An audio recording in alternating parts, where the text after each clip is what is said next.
Autoritetet iraniane vokalojnë nga një armëpushim me Izraelin në intensifikimin e sigurisë së brendshme në të gjithë vendin me arrestime masive, ekzekutime dhe vendosje ushtarake, veçanërisht në rajonin e trazuar kurd, thanë zyrtarët dhe aktivistët.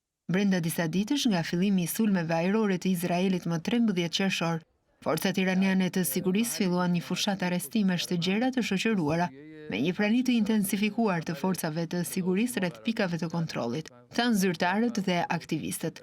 Disa në Izrael dhe grupe opozitare në mërgim shpresonin se fushata ushtarake, e cila synonte Gardën Revolucionare dhe forcat e sigurisë së brendshme, si dhe centralet bërthamore, do të shkaktonte një kryengritje masive dhe përmbysjen e Republikës Islamike, njofton Reuters.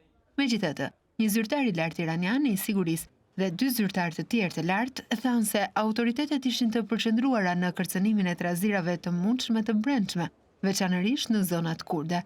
Njësitë paraushtarake të Gardës Revolucionare u vunë në gatishmëri dhe siguria e brendshme është tashmë fokusi kryesor, tha zyrtari i lartë i sigurisë. Grupi iranian i të drejtave të njeriut tha të hënën se kishte regjistruar 705 arrestime me akuza politike dhe sigurie që nga fillimi i luftës. Shumë prej të arrestuarve janë akuzuar për spionazh për Izraelin, tha grupi iranian i të drejtave të njeriut. Media shtetërore iraniane raportoi se 3 prej tyre u ekzekutuan të martën në Urmia, pranë kufierit turk.